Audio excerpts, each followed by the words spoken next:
মাথা জোড়া লাগানো যমজ শিশু রাবেয়া ও রোকাইয়াকে উন্নত চিকিৎসার জন্য হাঙ্গেরি নিয়ে যাওয়া হচ্ছে আজ। 6 মাস পর বাংলাদেশে শুরু হবে তাদের মাথা আলাদা করার প্রক্রিয়া।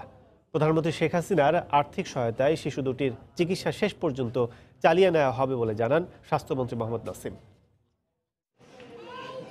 ওদের হাসি কান্না, অনুভূতি, আবেগ কিংবা খুনসুটি সবই আলাদা, কিন্তু মাথা দুটো এক করে পৃথিবীতে এসেছে ওরা, যার ভারে ফুটফুটে চঞ্চল মেয়ে দুটির পরিবার আজ ভারাক্রান্ত।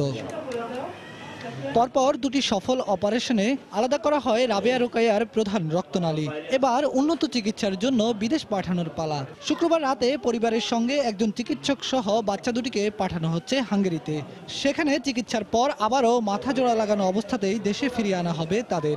আনুমানিক 6 মাস পর বাংলাদেশে শুরু হবে রাবেয়া রোকাইয়ার মাথা আলাদা করার প্রক্রিয়া। দুইটা স্টেজ এখানে হইতে এবং থার্ড স্টেজ সেটা হচ্ছে ওদের মাথার মধ্যে বেলুনের মতো কিছু জিনিস ঢুকে চামড়াটাকে বড় করা।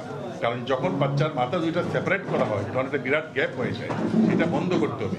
ঢাকা মেডিকেল কলেজের বার্ন ইউনিটে আয়োজিত এই সংবাদ সম্মেলনে রাবেয়া রোকাইয়ার বাবা মায়ের হাতে প্রধানমন্ত্রীর পক্ষ থেকে অনুদান তুলে দেন স্বাস্থ্যমন্ত্রী মোহাম্মদ নাসিম। কৃতজ্ঞতা এবং ধন্যবাদ জানাই মাননীয় প্রধানমন্ত্রীকে, যিনি আমার এই অসহায় বাচ্চাদের চিকিৎসার সুব্যবস্থা করেছেন।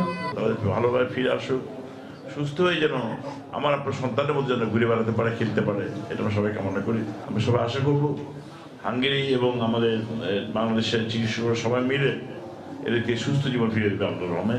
চিকিৎসকদের দেওয়া তথ্য মতে এ ধরনের চিকিৎসা সফল হওয়ার হার মাত্র 20%। তবু রাবেয়া রোকাইয়া ফিরে পাবে স্বাভাবিক জীবন, এমন আশা সবার। বেলায়েত হোসাইন, সময় সংবাদ, ঢাকা।